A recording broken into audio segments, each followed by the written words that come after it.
Hello everybody, I hope you're having a wonderful day. Today I would like to share with you guys my final thoughts on the Concept Knives Main Street. This is a design by the wonderful Dirk Pinkerton.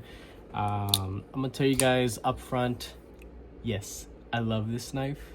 I highly recommend it. Done. Stop the video, go buy one of them. Utility at its finest. But if you want to stick around and hear my little spiel about this thing, get into the nitty-gritty, take the weight, some size comparisons, and I'll just, run my mouth on this thing and stick around. So, I believe 2 years back, I had the Langer Lock variation of it. Excellent knife. Absolutely loved it. There are some key differences between that and this one. They do make premium versions, smaller sizes, liner lock, crossbar lock, and frame lock, titanium frame lock variations. So this particular silhouette, this design has been turned into a butt ton of different individual units. So that's pretty cool. So a lot of different colors, working with a lot of different materials, premium and affordable. So, there are plenty of variation for whatever your specific taste is. 4.3, I think it's pretty reasonable for what this thing is overall. Let's go ahead and do some size comparisons. Let's get this relatively centered. Start with some big guys. Here we have the MSI.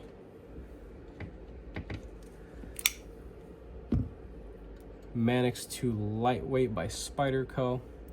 As you can see, these are both significantly larger, mainly the MSI.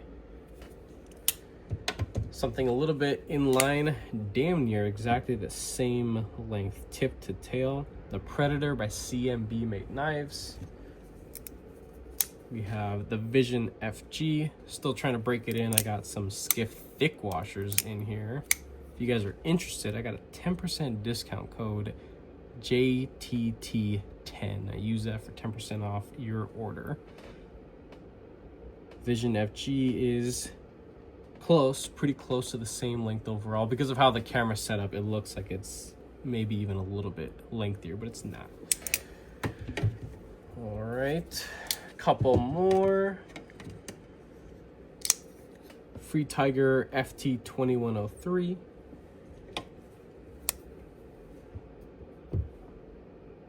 Regular CGRB Pyrite Light. And last one is going to be Spyderco Native 5 lightweight variation. So that is about it for size comparison. So we got the weight, we got the size comparisons. Let me talk about the edge on this thing real quick. So I wanted to do a 16-degree edge, which is about as low as I like to go on my particular sharpening system, the Wicked Edge. I'm sure other variations of the Wicked Edge could probably go down to 15, maybe even lower, possibly, I don't freaking know. But because of how the studs are and how they're angled and how my sharpening system hits the edge and everything, I couldn't do 16 because I would probably start grinding away at the studs. So I went with 17. It's still plenty slicey. Definitely a whole lot better than the angle from the factory. In the factory, it was closer to like 22 to 25. It's a whole lot more robust, and you absolutely feel it when using the knife. My out of the box edge experience with this thing was okay when I started doing some real world cardboard destruction test. I wasn't really happy with the factory edge angle. Now I am a picky bastard. I sharpen all my stuff and I do a lot of like edge experimentation, whether it's because of the blade material or the thickness behind the edge or the design. I just like to do, different edges with different blade materials and things like that. So every little bit affects your overall performance. And I went ahead and settled with my typical low angle of 17 degrees, and I think I put like a 600 grit edge on this, and it is plenty of performance, utility performance for me. Definitely do enjoy it quite a bit. Let's talk about the action on this thing. I love it. I think it's pretty freaking sweet, very comfortable to deploy. The studs are in a perfect place. They have plenty of traction for what the tension is on this. You do have variability when it comes to adjusting the actual Omega springs. You have 4 different positions. I have this thing on the second highest, just because I like my tension a little bit on the higher side. From the factory, I believe it was on the second lowest, or maybe even the second highest potentially. I can't remember exactly off the top of my head, but once this thing broke in, it got kind of loose to the point where if I like whip it like that, the blade would end up deploying. And to me, that is just, it's a little too light. So when I did my disassembly, I went ahead and stretched the springs a little bit, popped them back in, and this thing has been performing just the way I wanted to. But because of this thing having as much variability for the consumer, you and I think that's awesome. I really do. I enjoy when companies think about different people, not just like the one person. It's like, oh, this is just a one and done tension setting. If you like it, you like it. If you don't, screw you guys, eat ass. That's kind of how I see some companies when they only include like one tension setting. They just think they just got it right, and the answer is no, they didn't. Not everybody's going to like the same amount of tension. So the fact that they include variability, I think that's an absolute win. Now, something that is not a win for this particular design in the budget form here, because they do make premium variations of this in Timascus, which is like a $350 upgrade with 20 CV. Beautiful looking piece. I personally couldn't justify it. I love this knife, but I wouldn't buy that. That's just me. They also do a lightning strike.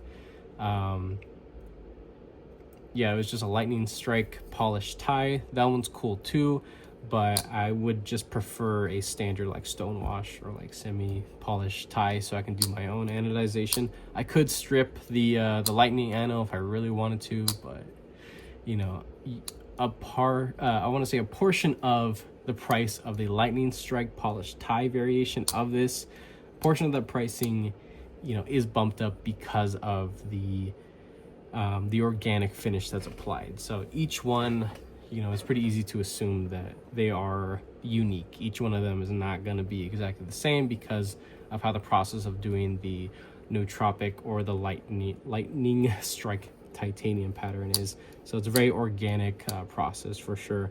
But when it comes to a fatal flaw of this knife, is that this is a budget knife and there is no position to mount for lefties while the lock is completely ambidextrous, and lefties should be able to enjoy this. Now, why do I stand up for lefties even though I'm a right-handed individual? Because I think it's right. And there are plenty of lefties that are just like, dude, I don't give a shit. I'm a lefty and I carry everything right.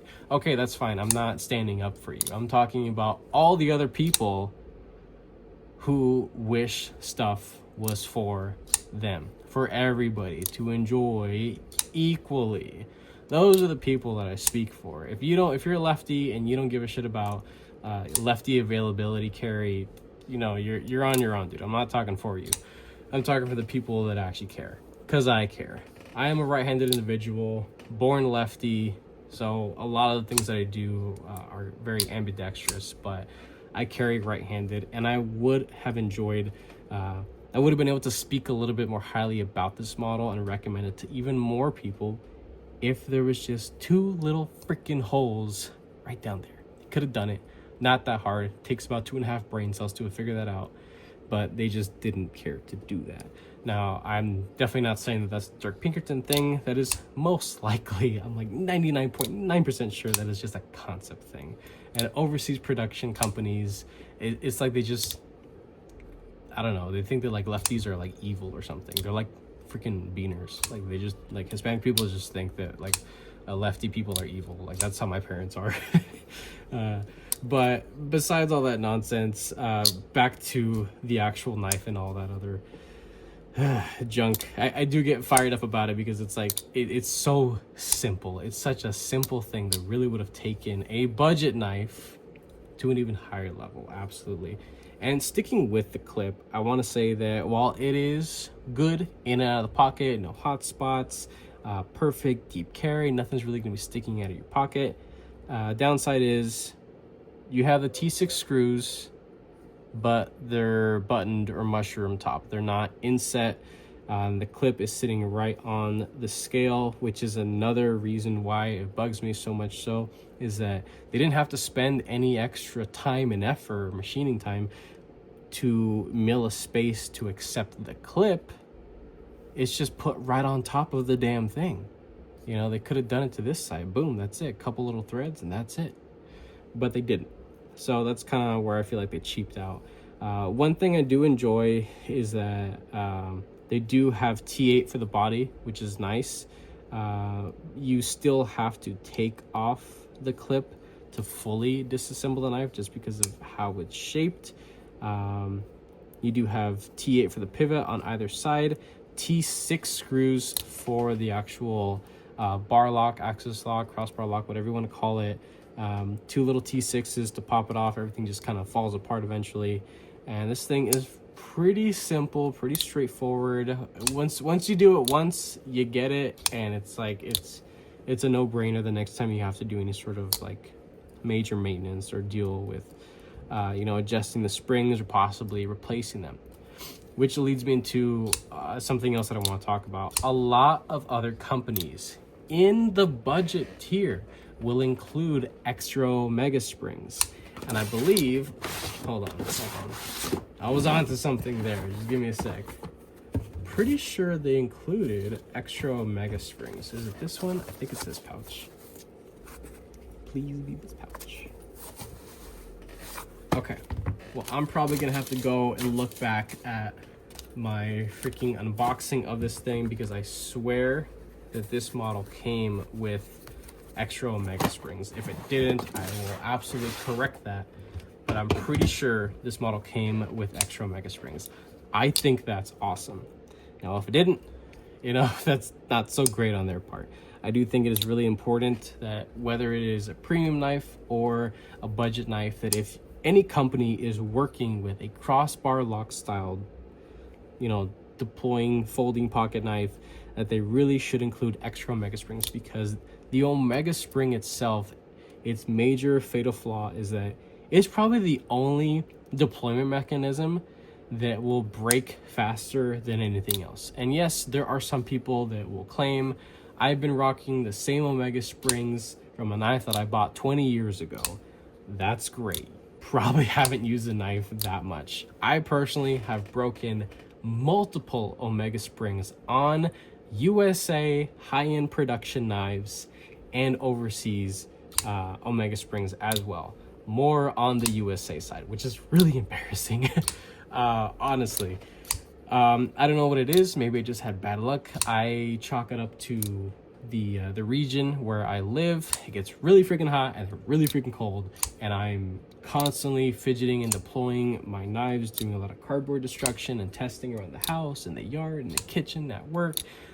Doesn't matter where I'm taking my knives and actually genuinely using them, but I love to fidget with my knives. Absolutely. I'll just sit there and mindlessly fidget on the toilet, in the car, on the couch, in bed. It doesn't freaking matter. I am constantly fidgeting with my knives of any kind of deployment method. And I like the interaction of the crossbar style lock. I think it's really fun and fidgety. But the biggest thing for me is that companies absolutely need to include extra omega springs. Like I mentioned earlier, I'm pretty sure this did come with extra omega springs. I just can't find them at the moment. They are of standard size, so if you bust these and you bust those or you lose those, they're easy to find and replace.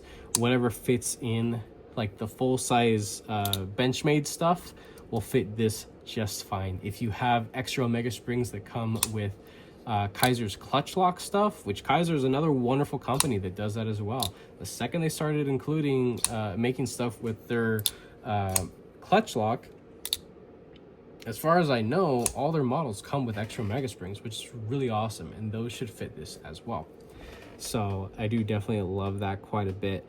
One of the major key differences that I also did harp on the unboxing video of this is the fact that at the damn near the same price point, the liner lock variation came with a beautifully milled and well executed titanium pocket clip. Some had a decorative little line down the middle. I had one that was like that. I thought it was cool. I thought it had plenty of character for what it is, and it was a nice little cherry on top for its price point. This, they cheapened out. Like the only thing cheaper than this would have been like a wire pocket clip, which functionally speaking, still great. This, a bent steel pocket clip, functionally speaking, it's still great. But you know what? It is no longer the cherry on top. So it kind of sucks that they have moved away from that milled type pocket clip, because that thing was beautiful. Love that thing in and out of the pocket. But this thing still serves the same purpose. In and out of the pocket, just fine. And that is, I want to say, that's it really for this knife. I mean, the blade material is 154 cm. There are different variations of it. I mentioned that the premium ones, the lightning strike tie and the Damascus variations, I believe those are both in 20 CV. One might be an S35VN, potentially, but I think that for the price point, this blade material is good enough for me. I got nothing real negative to say about it. It would have been nice if there was something a little bit with higher edge retention. That would have been cool. But 154 cm is easy to sharpen within the field. You don't need a super fancy high-end diamond stone to, you know, touch up the edge and get back to work. You can have a simple little pocket stone or pocket strap or something and get back to work if you're on the job site, or you're just away from home or on a camping trip, or whatever, wherever the hell you are. 154 cm is a very, very responsive steel. Responds very easy to some light touch-up work. Now, unless you go and like try to pry or like chop bricks in half, then you know, you're kind of screwed there.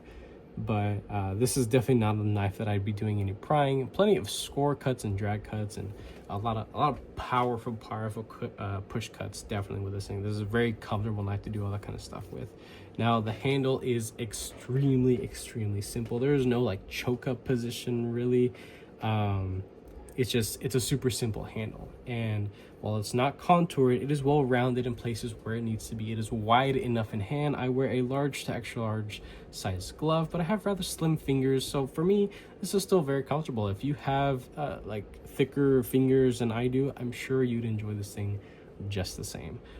Here there is a little bit of the typical designed jipping from Dirk Pinkerton. It's up here, it's down here, it's in here as well. A lot of his designs have this you know, sort of design thing that he does when it comes to traction. It would have been nice if the jimping followed through.